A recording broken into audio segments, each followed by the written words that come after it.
ahorrado toda su vida y de repente los hombres se quedan con todos tus ahorros. Pero ahí hay una lección de que donde tenemos que hacernos tesoros es en el reino de Dios. Porque los tesoros de la tierra se fuman, los tesoros de la tierra se volatilizan, son como neblina. Hoy los tienes y mañana no los tienes. ¿Cuántas personas en este país hace 3, 4, 5 años atrás tenían trabajo, coches, casas, viajaban, compraban y no sé qué, y hoy en día están arruinados? No es que no tengan dinero, es que están arruinados con a veces hasta miles y millones de euros de deuda. Y uno dice, al final resulta que los que tenían tanto están peor que los que toda la vida hemos dependido el día a día del Señor. Porque yo he hablado con gente que ha tenido mucho dinero y están deprimidos, amargados, escondidos, en fin, lo han perdido todo. Y cuando uno ha estado arriba y de repente te lo quitan todo, no sabe adaptarse después a una vida, digamos, a una vida normal. En estos días estaba leyendo un libro, o uno de los libros que estoy leyendo, y en uno de ellos decía que en los tiempos de la Biblia, ya lo dije una vez, en los tiempos de la Biblia se vivía el día a día. Eso ya hoy en día prácticamente no existe. En algunos países sí, pero aquí, por ejemplo, la gente quiere tener, digamos, el mes arregladito, ¿no? Tengo para pagar el mes de la hipoteca o el mes del alquiler. Ya están tranquilos. Y tengo el mes solucionado. Y en la Biblia no se vivía así. En la Biblia se vivía el día a día. Basta a cada día su propio afán, su propio mal. Y el pan nuestro de cada día. Así se vivía en el tiempo de la Biblia. Entonces, si nosotros dependemos día a día del Señor, no vamos a estar agobiados, porque mira, se dice, es que faltan todavía 20 días para terminar el mes. Pero no lo mires así, vive el día a día y el Señor te va a sorprender y te va a proveer el alimento, la comida, lo que sea necesario para el día a día. Y también leía en ese libro algo que me llamó mucho la atención. Yo no digo que tengamos que volver a eso, pero dicen que en los tiempos de la Biblia la gente comía 2 veces al día. Y yo digo, qué curioso, ¿no? Yo creo que todos comemos de más. Es decir, si nosotros ahora mismo nos quedáramos 15 días sin comer, seguro que nadie se moría. Hombre, fatiga tendríamos todo, a ver si me entiendes. Pero seguro que con todos los michelines y con toda la grasa y con todo lo que llevamos dentro, pues en la Biblia se comía 2 veces al día. Y estaban contentos.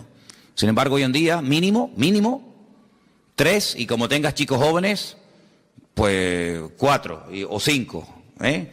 Y como estés aburrido en casa, venga, y hay gente que cuando están ansiosos y están nerviosos les da por comer. ¿Qué te parece, amigo? Y a otros les da por comprar, y a otros les da por cualquier otra cosa. Qué diferente es la vida de un cristiano, amén, hermanos. Qué diferente tiene que ser nuestra vida, en medio de todo este caos y en medio de todo este lío. En fin, hermanos, hoy comencé a leer otra vez el precioso y maravilloso libro del Apocalipsis. Quiero llevarles a él, está en el último libro de la Biblia. La palabra Apocalipsis es una palabra griega, no es una palabra española, aunque se emplea para películas y para títulos de novelas de Hollywood y todo esto. Pero la palabra Apocalipsis es una palabra griega que significa revelación, algo oculto que se da a conocer. En los tiempos de la Biblia, revelación era algo que no se podía ver, pero que había un momento en el que Dios permitía que se pudiera ver o entender pues lo que estaba oculto a los ojos naturales. Por ejemplo, cuando se cogían los rollos, no eran libros, sino eran pergaminos, eran rollos, y cuando se abrían los rollos, ese acto de desenrollar el rollo, el pergamino para leerlo, a ese acto se le llamaba revelar, porque era algo que estaba oculto, no era como hoy en día. Yo veo que muchos de ustedes, y espero que todos, tengan su Biblia particular. Entonces lo que yo voy a leer hoy, usted en su casa lo puede leer cuando quiera, porque hoy en día todos tenemos Biblia. Por ejemplo, una de las cosas que quiero hacer este año, ya se lo anticipo, y estoy moviéndome un poquito y tengo que hablar con Margarita y tal, es hacer una campaña de distribución de Biblias. Por ejemplo, a mí me encantaría que este año nos pusiéramos todos de acuerdo y pudiéramos decir, vamos a repartir a lo largo del año, por ejemplo, por poner algo, 1000 Biblias. Entre los hermanos del norte y nosotros vamos a ponernos de acuerdo y distribuir 1000 Biblias. Entonces hoy me dio por meterme en internet y vi que hay Biblias enteras, del Génesis hasta el Apocalipsis, por $2.50.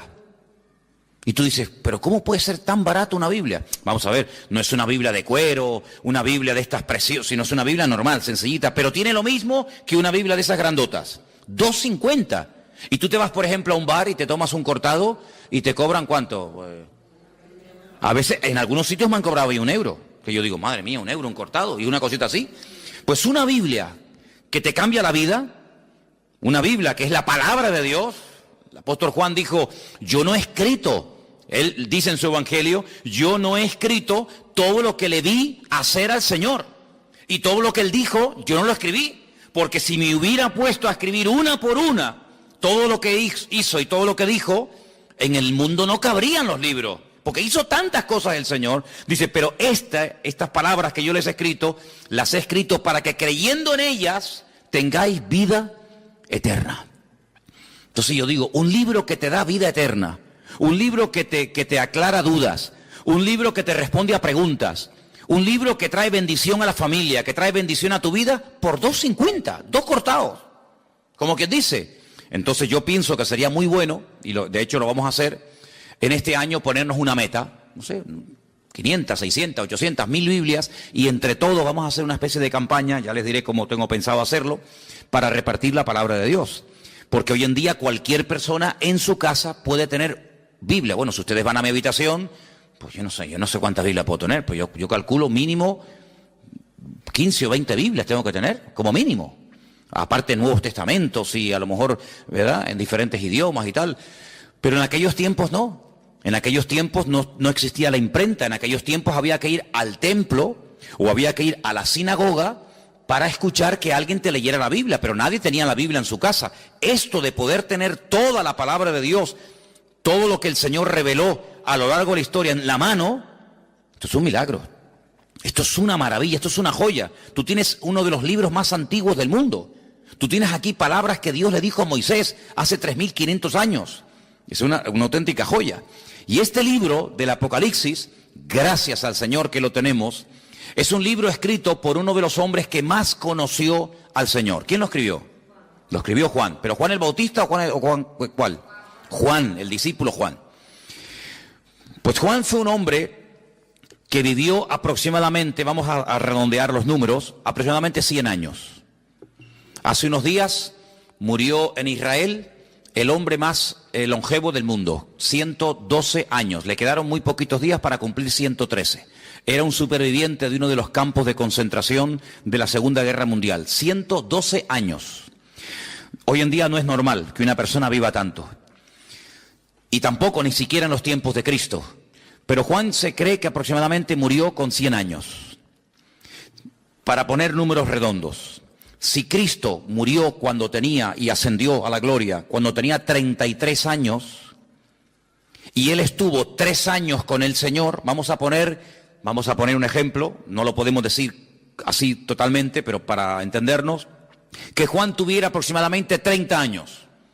Cuando el Señor lo llamó como su discípulo, Cristo tenía 30 años cuando comenzó el ministerio, pongamos que Juan tuviera 30 años.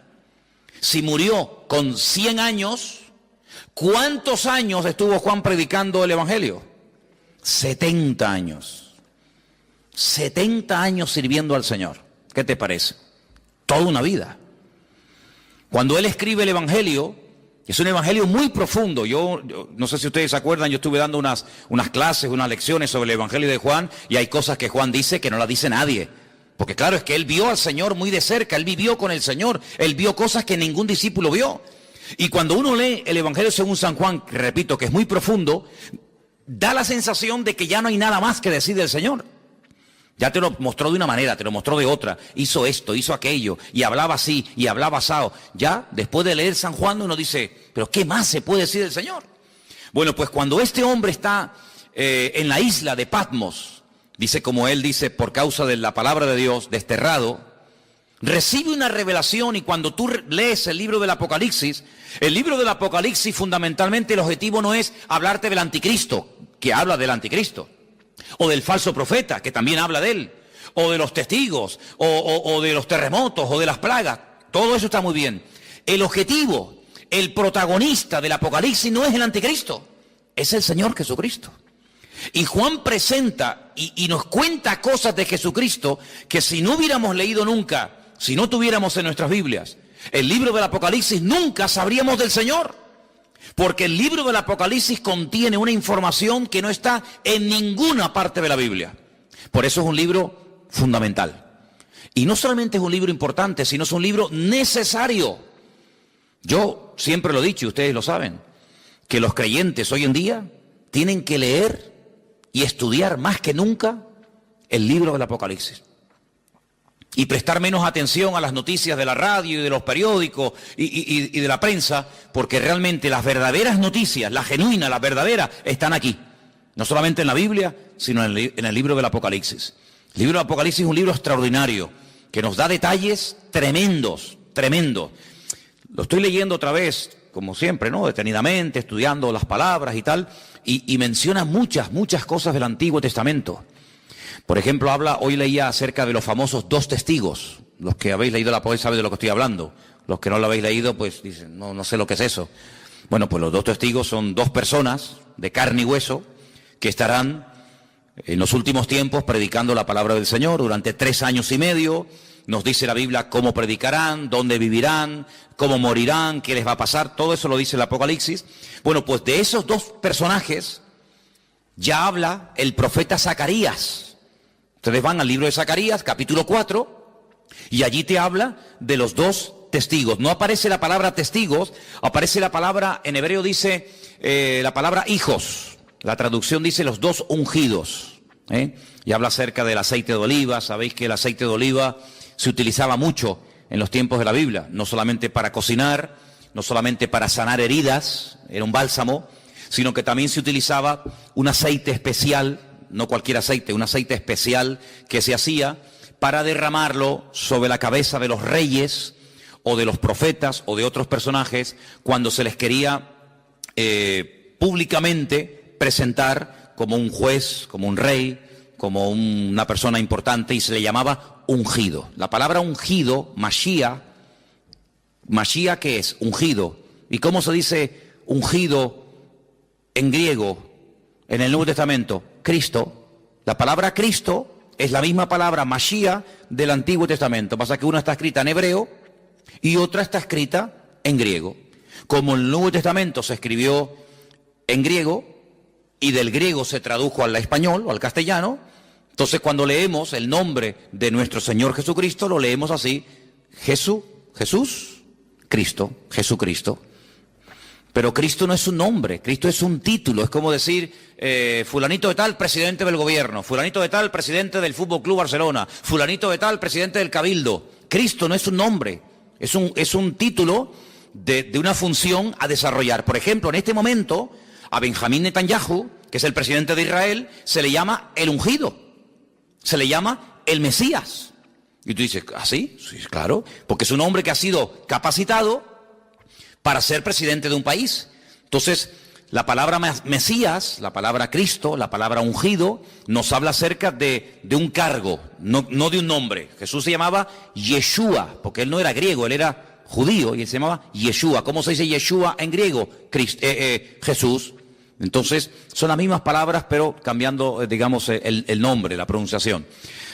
Juan recibe una revelación de él, dice en el capítulo 1, la revelación de Jesucristo. No es la revelación del falso profeta o del anticristo, no. Es la revelación de Jesucristo.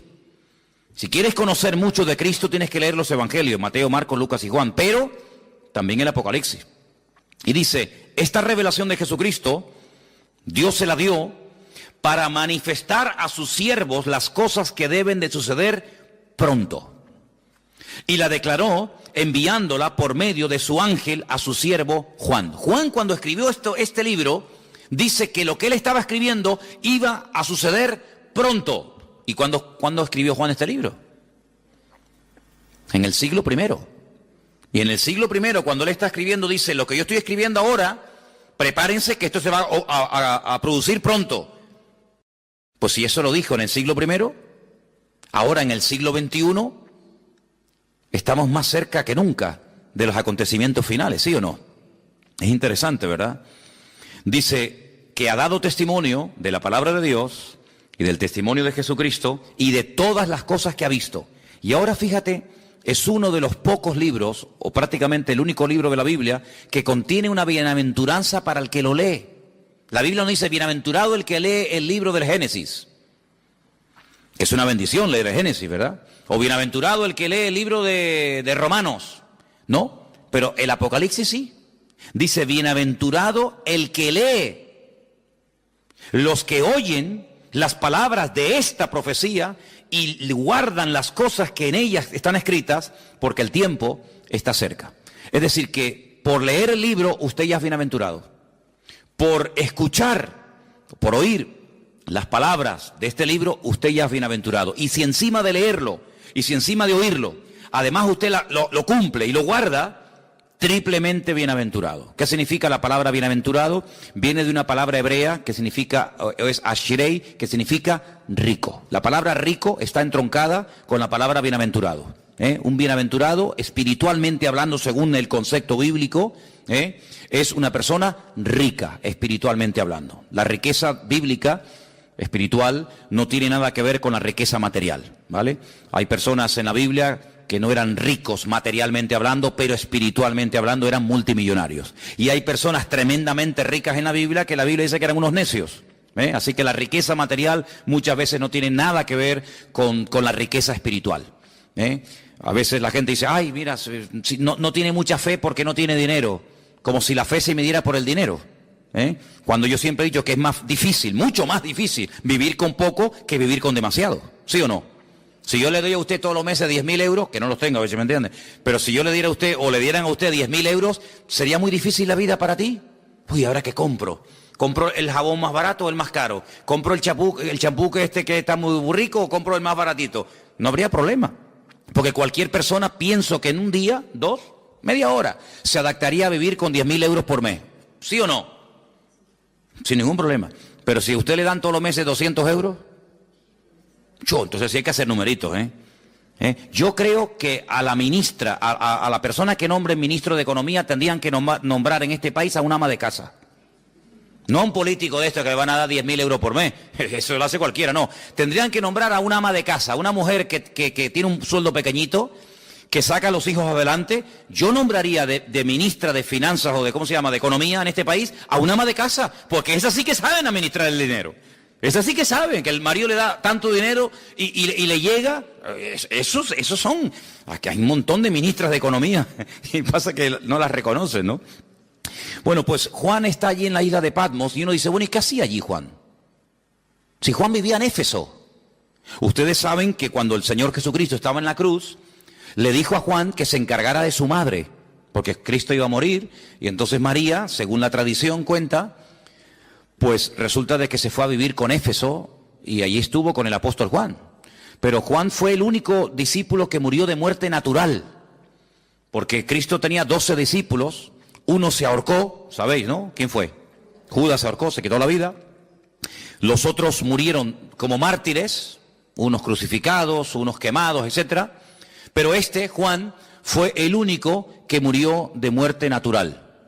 Y no es porque no quisieran matarlo, sino porque todo lo que hacían para matarlo no salía bien. Entonces los romanos decidieron ya tirarlo en la isla de Patmos, que la isla de Patmos es como la isla de Lobos, una isla de piedra, sin agua, sin nada. Allí lo botaron como un perro para que se muera de hambre.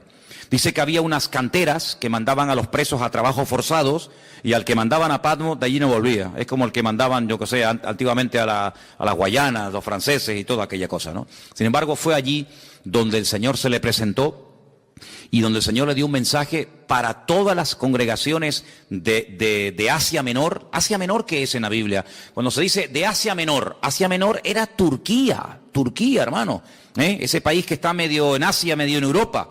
Un país que tiene más de 90 y pico millones de habitantes, un país musulmán. Allí en Turquía era donde estaban las famosas 7 iglesias del Apocalipsis, Éfeso, Esmirna, Pérgamo, Tiatira, la Odisea, Sardis. Entonces vamos a leer en el versículo 4, porque dice, Juan, a las 7 iglesias que están en Asia, gracia y paz a vosotros, del que es, del que era y del que ha de venir, y de los 7 espíritus que están delante de su trono, y de Jesucristo, testigo fiel, primogénito de los muertos, el soberano de los reyes de la tierra, al que nos amó y nos lavó de nuestros pecados con su sangre, y nos hizo reyes y sacerdotes para Dios su Padre. A Él sea la gloria e imperio por los siglos de los siglos. Amén. He aquí que viene con las nubes. ¿Quién? El Señor. Viene otra vez, viene otra vez. Pero algunos dirán, pero no vino ya. Sí, ya vino, pero vino a morir. Vino como cordero sufriente. Vino para derramar su sangre por los pecadores. Pero ahora viene otra vez, pero no en relación con el pecado. Viene como rey triunfante, viene a establecer su reino sobre la tierra. Y dice que en esta ocasión todo ojo le verá. Oye, esto es tremendo, ¿eh? ¿Qué significa todo ojo le verá? Que todo ojo le verá. Que todo el mundo le va a ver cuando venga. En la primera venida no todo el mundo lo vio. Muchos no se enteraron. Por ejemplo, los judíos que vivían en Roma, cuando nació el Señor Jesucristo en Israel, no sabían que había nacido el Mesías. ¿Cómo se enteraron? Por los predicadores, por los misioneros, por los apóstoles, por los discípulos que iban a una sinagoga en Roma, en Corinto, en Éfeso, en donde fuera, y decían, venimos a decirles que nuestro Mesías, del cual habló Isaías, Jeremías, Daniel, etcétera, etcétera, ha nacido. No me digas. Sí, ha nacido. Claro, no había radio, no había internet, no había televisión, no había nada. ¿Cómo se enteraba la gente? A través de los predicadores. Ahora se dan cuenta ustedes lo importante que era predicar. Por eso dice Pablo, ¿y cómo van a creer si no hay nadie quien les predique? No había Biblias, no había emisoras cristianas, no había radio, no había nada. Entonces, qué importante era que los hombres fueran por todas las naciones diciendo que ha venido, que ha nacido, y no me diga, y mira, y sanó a los enfermos, y resucitó a los muertos, y murió en la cruz, y resucitó al tercer día. Y claro, para ellos era una gloria. Pero en esta ocasión no va a haber esa ignorancia, sino que en esta ocasión dice la Biblia, categóricamente, todo ojo le verá. Todo el mundo, cuando el Señor venga por segunda vez, todo el mundo se va a enterar. Nadie va a decir en Tacoronte, ¿quién vino? ¿Quién? Ah, pues yo no. Todo el mundo lo va a saber. Todas las islas, todos los continentes, todas las ciudades, todas las televisiones del mundo, todas las radios, todos los periódicos, todo el mundo, los 7.000 millones de habitantes que hay en el planeta Tierra en este momento, todo el mundo sabrá que el Señor Jesucristo vino. Pero no solamente los que estén presentes en ese momento, sino dice, y los que le traspasaron. ¿Cómo que los que le traspasaron? Sí. Los que le traspasaron ya están muertos. ¿Sí o no? Los romanos que le clavaron aquellos clavos en el pie y en la mano y le traspasaron el costado y le pusieron la corona de espina, ¿cómo lo van a ver si ya murieron? Pues no te das cuenta de que la Biblia a veces te habla de un mensaje superficialmente, pero indirectamente, sin mencionar la palabra, si los que le traspasaron le van a volver a ver, te está dando a entender la Biblia que se producirá una resurrección de los muertos. Porque si no, ¿cómo le van a ver si están muertos? Entonces no te menciona la palabra resurrección, pero dice, cuando venga todo ojo le verá, también le verán los que le traspasaron, y dice, todos los linajes de la tierra harán lamentación por él. Y Juan dice, sí, amén, estoy de acuerdo, perfectamente, es así. ¿Te das cuenta? La palabra amén, cuando tú pones la palabra, por ejemplo, si buscas la palabra en hebreo fe, la palabra que se emplea para fe, generalmente la palabra emuná. Emuná es fe en hebreo. Se puede traducir como fe o también como confianza, pero generalmente es fe. La palabra emuná, dentro de la palabra está la palabra amén.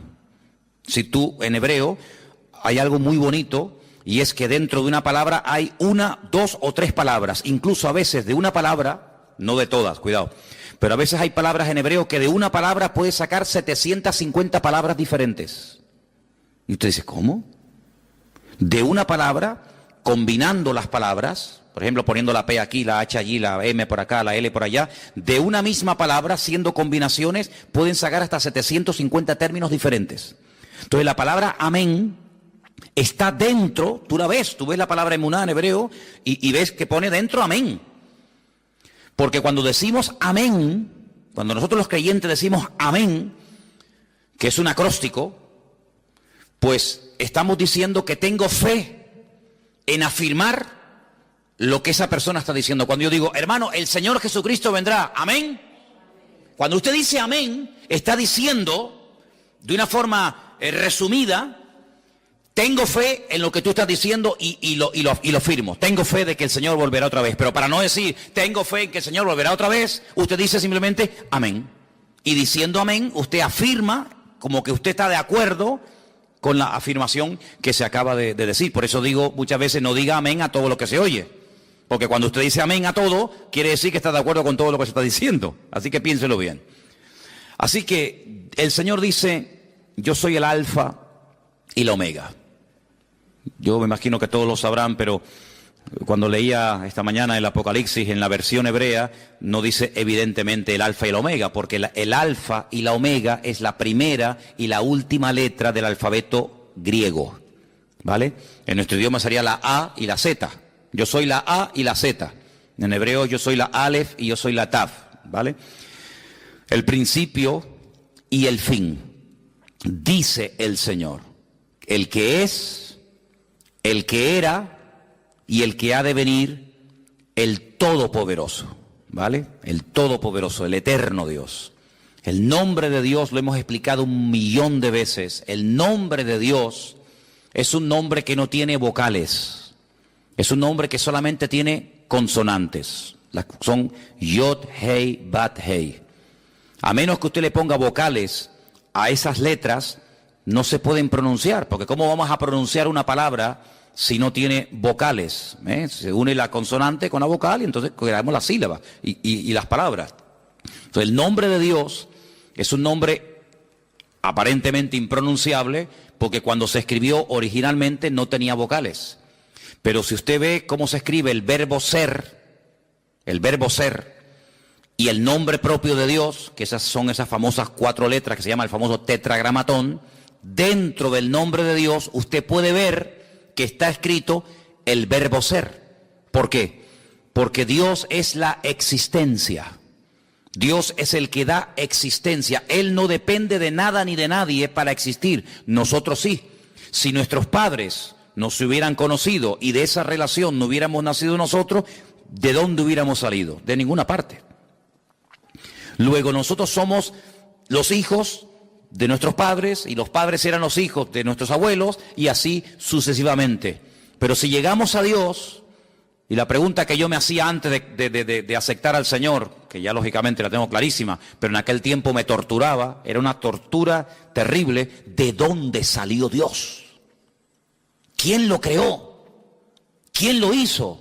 Porque en nuestra mente humana todo sale de algo. Este púlpito no apareció aquí, pum, y apareció, sino que este púlpito alguien lo tuvo que hacer. Luego cada vez que vemos algo, nos habla de que hay un diseño y alguien que lo ha hecho, ¿sí o no? Todo lo que vemos, dice, bueno, este púlpito lo hizo alguien y le dio esta altura y le dio estas medidas. El púlpito no decidió ser de esta forma, podía ser semicircular, podía ser más alargado, más ancho, más alto. Hubo alguien que dijo, no, lo voy a hacer así. Bueno, pues ese alguien lo formó y ese alguien lo diseñó. Y todo lo que vemos a nuestro alrededor, la silla en la que usted está sentado, alguien la diseñó, alguien la hizo. Todo lo que vemos a nuestro alrededor. Pero cuando hablamos de conceptos diferentes a los conceptos, digamos, naturales, y uno llega nada más y nada menos que hablar del Creador, la pregunta ¿quién hizo a Dios? No es una pregunta sabia, no es una pregunta coherente. ¿Por qué? Porque a Dios no lo ha hecho, a Dios no lo ha creado nadie. Porque si lo hubiera creado o lo hubiera parido o lo hubiera hecho alguien, la pregunta es ¿y a ese alguien quién lo hizo? Y volvemos para atrás y hay un momento que se para y decimos, pero bueno, es que Dios es eterno y ahí ya nos perdemos. ¿Por qué? Porque en nuestro concepto limitado y finito, la eternidad es algo que se nos escapa de la mente. Porque vemos que la vida se pasa volando, porque vemos que todo se mide siempre por minutos, por segundos, por días, por años, por siglos, por milenios, por décadas, y todo lo medimos, ¿verdad? Uy, qué grande está el niño, uy, qué pequeñito, acaba de nacer. ¿De cuánto tiempo estás embarazada? De 8 meses, pues le falta 1, ¿verdad? Y todo siempre lo queremos clasificar y todo lo queremos medir, pero esas medidas con Dios no sirven, porque Dios no salió de ninguna parte, sino que todo salió de Él, porque todo fue creado por Él y para Él. Y cuando nada existía, Él ya existía, porque Él es la existencia en sí mismo. Y dice la Biblia que todo subsiste, si todo se mantiene en su debido orden, y nada se va de sitio, y todo funciona como tiene que funcionar, porque hay un diseñador y porque hay un creador que diariamente da la orden de que el sol salga por el este y se oculte por el oeste. Pero bueno, eso era antes. No, eso era antes, eso era hoy y eso será siempre. El sol sí me sale por el este y se oculta por el oeste. Pero esa ley, ¿quién la dio? ¿Quién decidió que el sol saliera siempre por el mismo lado y se ocultara por el mismo lado? El creador del sol. El creador del sol. ¿Y quién es el que hace que la Tierra siempre gire en la misma dirección? Y que no diga un día, oye, voy a girar ahora en otra dirección. Todos los planetas giran en las direcciones de las agujas del reloj menos uno. Todos los planetas giran así. Pero hay uno que Dios dice, no, tú al revés, y gira al revés. ¿Quién decide eso? ¿Quién hace que hay unas flores que sean rojas, otras amarillas? ¿Quién hace todo eso? El que las diseñó, el que las creó. No es así por casualidad, sino que hay un diseñador y hay un creador. Y ese Dios es la existencia misma y por eso en su nombre propio, pues lleva la existencia, el verbo ser. Ahora ese nombre, cuando leemos, por ejemplo, algunas Biblias sale la palabra Jehová. En otras Biblias sale la palabra Adonai, o Señor. En otras Biblias aparece la palabra Yahvé, ¿no? Muy bien, todo eso está muy bien. Pero el verdadero nombre propio de Dios no tiene vocales, pero se le tuvo que poner vocales para poder pronunciarlo, ¿os dais cuenta? Y ahora, ese Dios creador, ese Dios diseñador, que es uno, Dios es uno, dice la Biblia, ese Dios amó tanto al mundo que dice que salió de él su Hijo unigénito, que al mismo tiempo su Hijo es el mismo. Y uno dice, pero ¿cómo puede haber? Porque si salió el Hijo del Padre, está el Hijo y está el Padre. Pero vamos a ver, ustedes no sois, ¿cuántos sois padres aquí?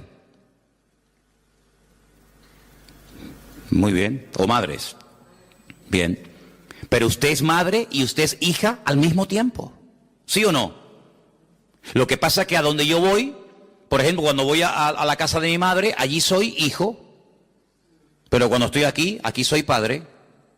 Y cuando estoy en mi casa soy marido. Y cuando estoy aquí soy pastor. Y tantas cosas al mismo tiempo, sí, no pasa nada.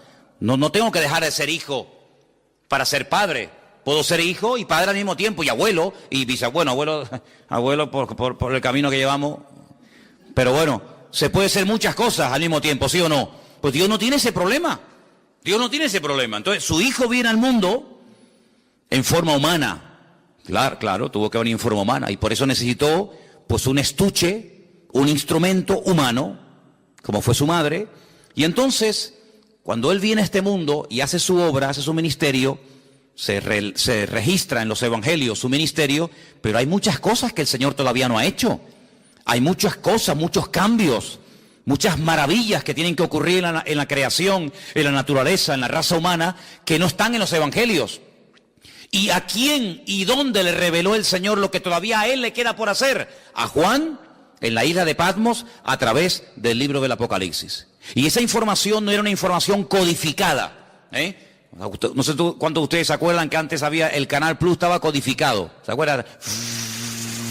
Y si no tenías el descodificador, pues no veías la película o el partido de fútbol. Te hacía falta un aparato para descodificar una señal que tú en abierto no tenías. Bien, el libro del Apocalipsis no es un libro codificado, de tal manera que tú lo lees y dices, yo no entiendo nada. No, un momento. El libro del Apocalipsis es un libro que está muy claro, muy claro. El problema es que el lenguaje que Juan utiliza no es un lenguaje popular, no es un lenguaje que usamos cotidianamente, es un lenguaje alegórico, es un lenguaje de animales, de números y de colores, que si usted no está familiarizado con eso, usted no se va a enterar evidentemente de nada. Pero no porque el Apocalipsis sea el libro más difícil de la Biblia. No, el Apocalipsis no es el libro más difícil de la Biblia. Yo le puedo asegurar que hay otros libros de la Biblia que son más difíciles y más complicados que el Apocalipsis. Porque el Apocalipsis lo bueno que tiene que al ser el último, ¿me explico? Al ser el último en el canon, en la lista, toma elementos de otros libros que si usted los ha leído y los conoce, cuando llegues al Apocalipsis, ahora sé lo que es el dragón, ahora sé lo que es el caballo, ahora sé lo que es el león, ahora sé lo que es el oso. ¿Pero cómo lo sé? Porque he ido pasando por 65 libros que le preceden. Entonces, hermano, cuando usted hace todo el recorrido, claro, yo a nadie le aconsejo que se compre una Biblia por primera vez y se meta a leer el libro de Apocalipsis, porque puede tener pesadillas. Porque el pobrecito dice, madre mía, ¿y esto es la Biblia? Un dragón que sale corriendo detrás de una mujer, ¿verdad? Que echa fuego por la boca el otro que 7 cuernos en la cabeza, dice, madre mía, ¿cómo está esta gente, no? ¿Verdad? Pero es que para poder entender el libro del Apocalipsis, primero hay algo que pocas veces se dice, pero es para mí fundamental. Y es que usted tiene que conocer al protagonista del libro del Apocalipsis. Y el protagonista del libro del Apocalipsis es nuestro Señor Jesucristo. Cuando usted lo conoce a Él, usted sabe, permítame la expresión, por dónde van los tiros. Eso es como cuando antiguamente, ya eso no existe, pero cuando antiguamente los padres miraban a los hijos, ¿qué le estaba diciendo? Ibas de visita, ¿no? A una casa.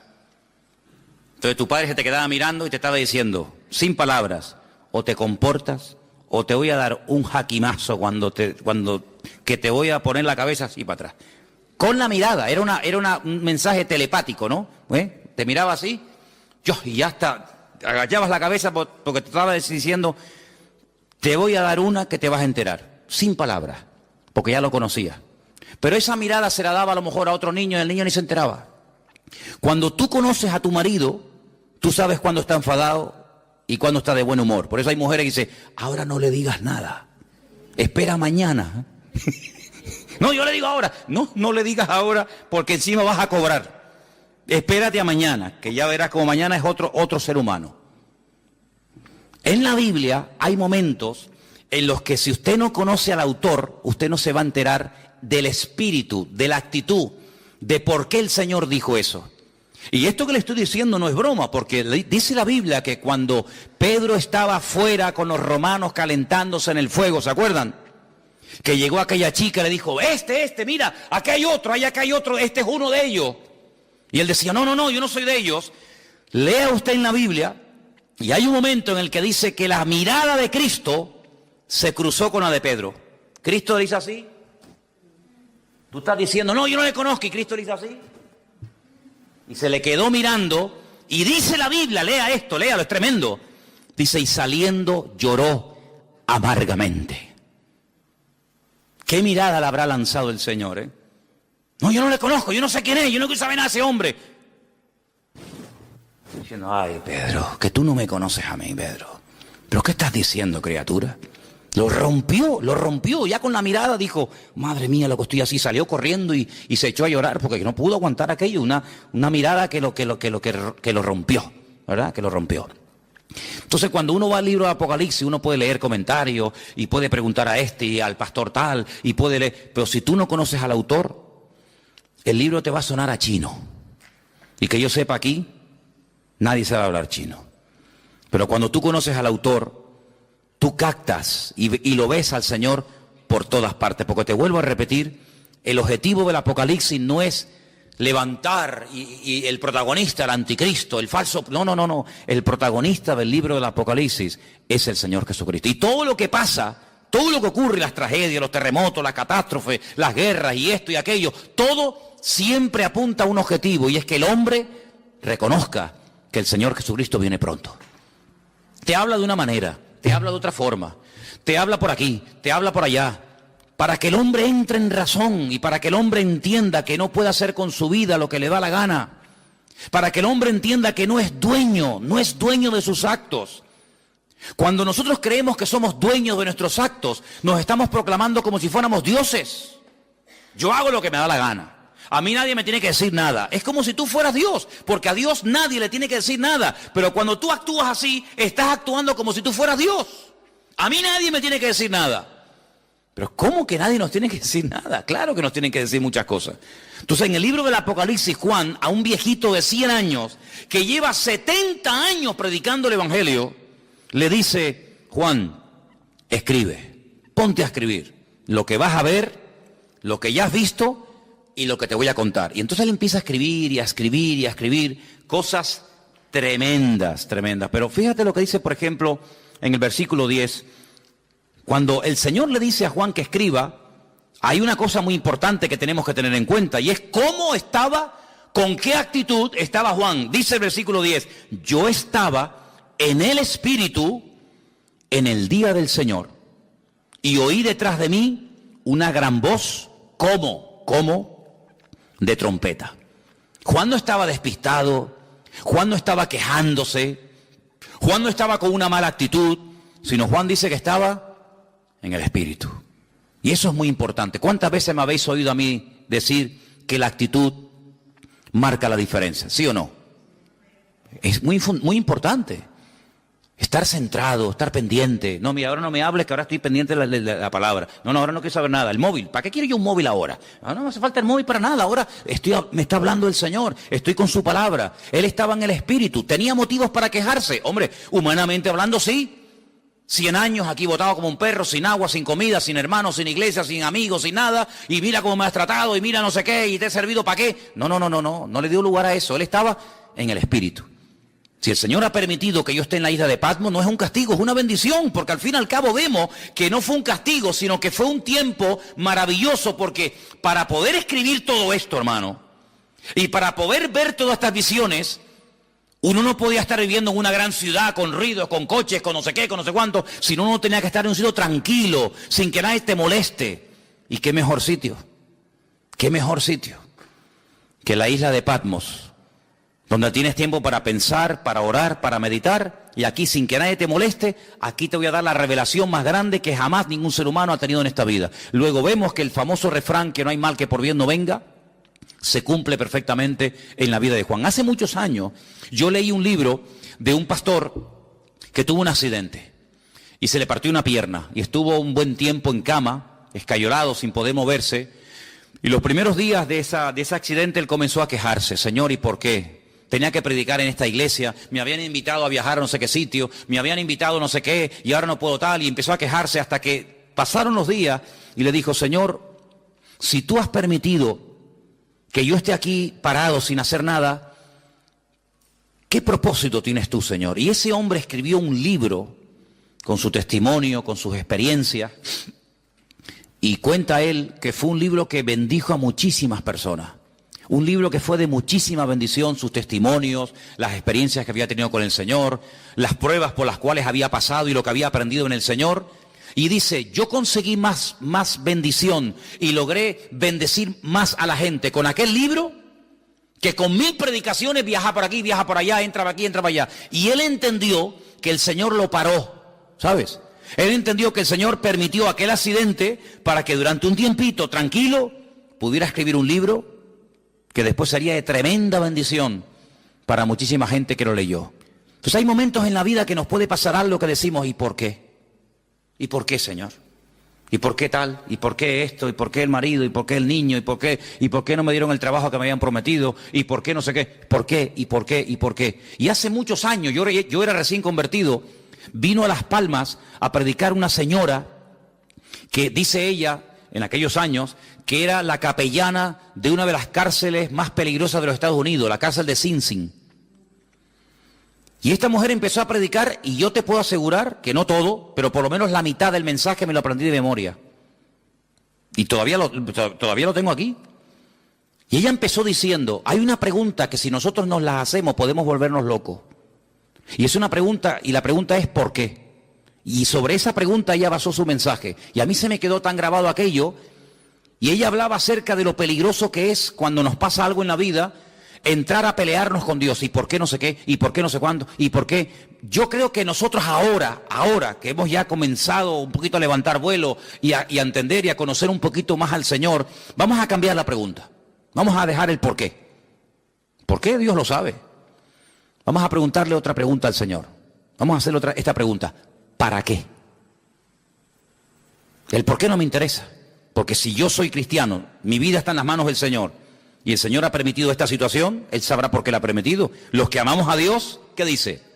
Todo ayuda para bien. Luego, el por qué no me interesa. Mi Dios sabe lo que hace conmigo, pero ¿para qué has permitido esta situación? Entonces, cuando comenzamos a indagar y a orar y diligentemente le preguntamos ¿para qué? El Señor nos va a dar muchas respuestas. ¿Para qué me has traído a Patmos? ¿Para morirme de hambre? No te vas a morir, porque ¿quién te trajo a Patmos? ¿Los romanos o lo permití yo? ¿No se acuerdan ustedes un día en la cárcel en Israel que estaba Pablo?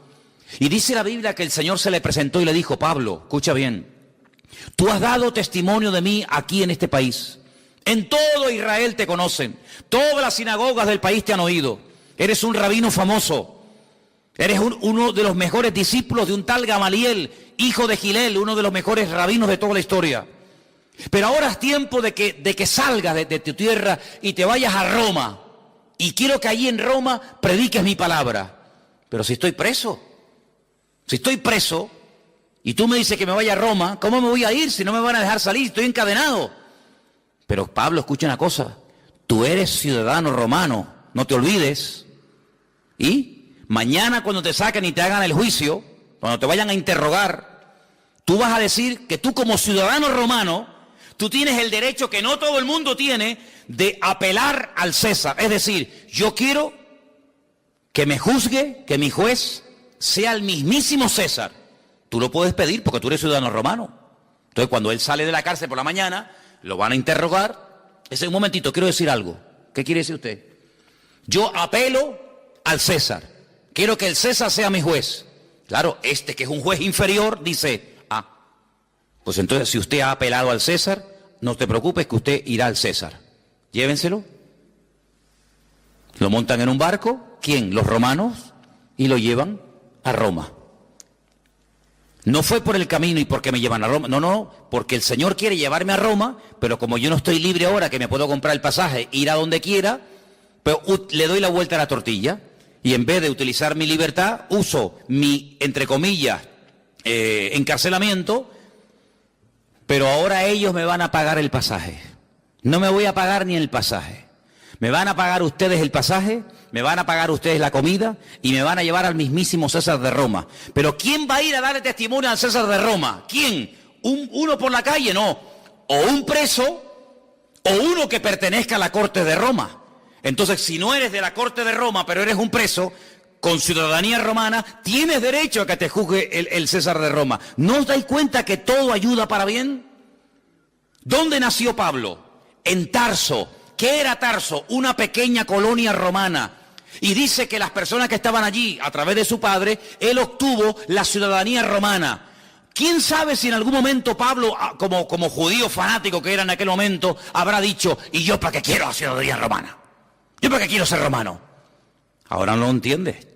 Estos asquerosos romanos, este imperialismo que ha venido aquí a dominar nuestra tierra. Sí, pero estos, el día de mañana van a ser el instrumento que Dios va a utilizar para llevarte nada más y nada menos que a Roma, al hombre más poderoso de la tierra.